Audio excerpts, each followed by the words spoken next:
It's been a while since we've done this, but we're going to do a shop with me around Primark in some fashion. I'm here half an hour before Primark opens, about 6 minutes before Meadowhall opens in total, or as a whole, and I'm not sure what to expect. I made that video showing you what the measures are that they've put in for social distancing and all of that stuff, but I really don't know what to expect in terms of shopping and what it's really going to be like. So I wanted to get here as early as possible.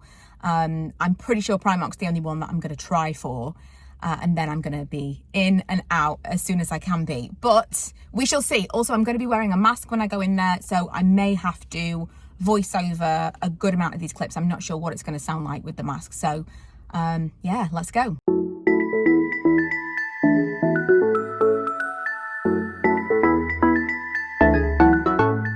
I'm not sure it's going to work, this like talking through a mask thing. Pretty sure it's going to be voiceovers. Never done a voiceover shot with me before, so yeah, we'll see how this goes.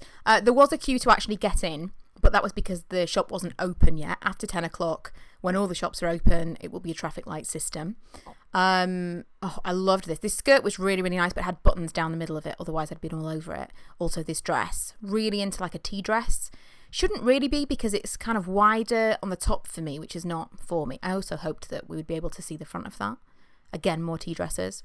I didn't really want to touch things. I didn't really want to kind of go through and like pick things up and turn them around and stuff like you usually would. This, oh my God, this jumper was like life. I ended up finding another one, and that may or may not end up in a haul. But this is the reason that I was like rifling through these ones, because I knew I was going to be buying this. It was the only thing in terms of shopping that made me feel uneasy while we were there. Look how gorgeous these trousers are, like culottes. I didn't feel like I could kind of move things. Oh, this is £7 in the sale. I love this dress. I bought it before lockdown. Love, love, love, love. There were tons of dresses that were brand new just before lockdown that were in the sale. I ended up buying this one as well. Although it is baggy and it's going to need a belt. I don't know. Obviously, more and more Disney pajamas. These looked particularly cool. But I didn't really want to be kind of, if it wasn't clear what something was, I didn't want to touch it. Do you know what I mean? That was the only thing. If it wasn't on a model, on a dummy, it was difficult. Loved these retro striped t-shirts. Very me. And one of the things that I actually did go in for was some comfy underwear.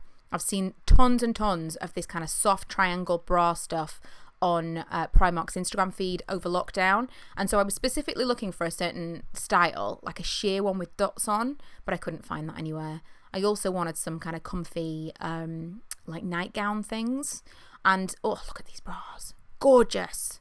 They just looked so much more expensive. They also had a body, which I think I'm going to pan down to, that was absolutely amazing. I think it's at the bottom of here. Oh, look at it. It looks like Agent Provocateur or something. It's so gorgeous. I'm not sure, whether or not it would look like that on.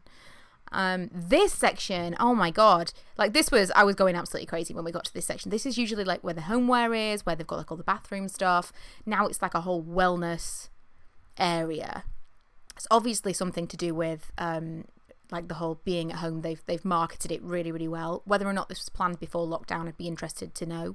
But this was new and the most exciting corner of Primark.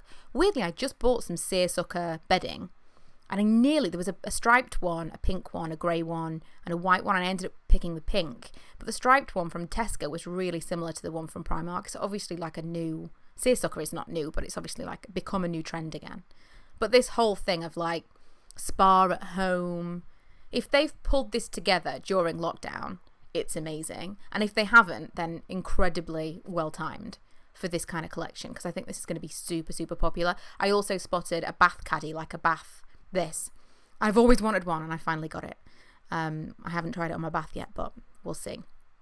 I loved this whole thing. Like, if this wasn't jasmine, I'd have been all over that, like a room spray. Everything just looks really appealing and just calm, and it's everything that we're looking for right now.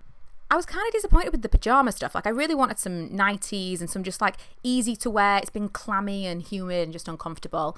And either it's this thick, stretchy stuff, which I don't enjoy, or it's this, which is super thin and just too thin to be wearing around the house with nothing underneath it. I quite liked this, but I've got shorts and top sets. I didn't manage to find what I was looking for. This whole new hair section, Primark actually sent me some stuff from this range that was really quite nice. I'm trying to remember what the person's name is. It's AF is his initials, the hairdresser, I think, if I'm remembering correctly. I quite liked it, but this is the first time I've seen it on a stand. And this hot and cold pad, I've never seen anything like this, which is ridiculous.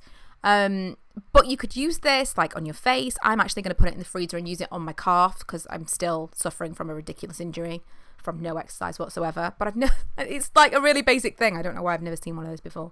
Also really liked these like faux Birkenstocks. They were really cute. And £6. I mean, Birkenstocks are expensive. And they're kind of one of those things that I feel like they come in and out of trends, but it's not for everyone.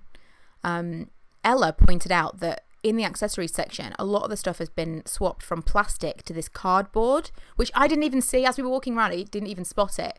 And she's right, across the entire floor, this kind of area, they're obviously trying to transition into that kind of thing. And I did buy this scarf, by the way, couldn't resist.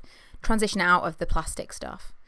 This, I'm just trying to show you how quiet it was. We left about 9:30, I want to say, and there was like nobody there. It was crazy quiet when we left. So we're home. We were in and out. I think all in all, we got there. I mean, I think this is key. We got there at 8:30. Primark didn't open till 9 and the rest of the shops didn't open till 10. So if you are going specifically for Primark, I'm talking Meadowhall specifically. I don't know if this is the same in other stores if they open earlier than other stores, but they've always opened earlier. If you're going specifically for Primark, go for Primark opening because you're already not competing with the rest of the centre traffic. So people that are going to be in for like Topshop, H&M, whatever it is, they might think, you know, the centre opens at 10. No, Primark opens a little bit earlier. So we got there at 8:30 and there were already probably 40 people lined up outside the shop. And immediately I was like, okay, so we're not supposed to be queuing, but what happens when a shop isn't open yet? So obviously there's going to be queues outside of Meadowhall when either we're waiting for people to leave because the centre is at capacity or before it opens, there's going to be queues outside. And then immediately there's going to be a queue for the first shop that opens, which is Primark. And I'm not sure how that works because we didn't stay long enough to actually witness the traffic light queues but also there weren't that many people there. Really, it was super quiet. We were there super early. So I didn't actually see that in action, but it seems like it's going to be allowed for people to queue outside Primark before opening, which does make sense because there's going to be no other traffic around there. The only people in that area are queuing for Primark. Nothing else is open, so it's not like you're in the way of other shoppers. I think after 10 o'clock, it's going to be a different ball game. After 10 o'clock, I think it's going to be a matter of if you can't get into Primark because there's a red sign outside, then you can't get into Primark. You're going to have to do a lap, come back and wait till it's green. I do anticipate that there's going to be some people that are not prepared to do that and they're going to kind of hang around. We'll see how it goes. They can only do what they can do, but I think there are going to be people enforcing those rules where possible. So that was our experience. We went in, they ended up letting people in about 15 minutes early because there were so many people. And we pretty much all got in within 5 minutes of them opening the doors. There really weren't that many people in there. Very comfortable to shop, easy to socially distance. The staff, everyone super nice to each other. Everyone was very respectful. And by the time I came to pay, I was the only one paying. There really weren't that many people in the scheme of the store. There weren't that many people, and we were probably one of the first transactions through the till, if not the first, because it was like, we're getting in, we're getting the stuff we want, and we're leaving. I obviously did walk around the store and film some, but I did have in mind some of the stuff that I wanted to get, and I ended up picking up a couple of things, impulse purchases along the way. I brought Ella with me because since she's been home, she's realised she doesn't have a tremendous amount of clothing in terms of like hanging around the house, kind of dossing around clothing, so she wanted to pick up a few things. So she came, but Milo stayed home. And it was not a stressful experience, which is what I was expecting. That being said, I'm not going to be in a rush to kind of run back to the shops as usual anytime soon. Most things I want to get, I can get online if I want to. It is saving me a chunk of cash not going to the shops every week. And so there's that. There is majorly that, but also it's just not an essential trip for us. It's not going to be Meadowhall or shopping as we knew it for a really long time. So if I need to go back to Primark, I mean, some of the stuff that I purchased, there will be a haul by the way, some of the stuff that I purchased maybe will need to go back at some point. If I need to do that, I'm going to do the same thing. Get there for opening, in, out, done, not going to the rest of the centre. There's nothing else that I really need to go and see. It was really just Primark that I specifically wanted to go and see, because you can't do that online. One person did point out, she was very angry, point out that it was not essential for me to go and film a video today, which I completely agree with. It's not essential. None of this is essential. None of us need to be going to the shops today. And I appreciate that. Obviously there's staff there that would rather not be there, that don't feel safe. And it's very frustrating then to see people excited about shopping and excited about going back to somewhat of a normal life when it doesn't feel fair. I completely understand that.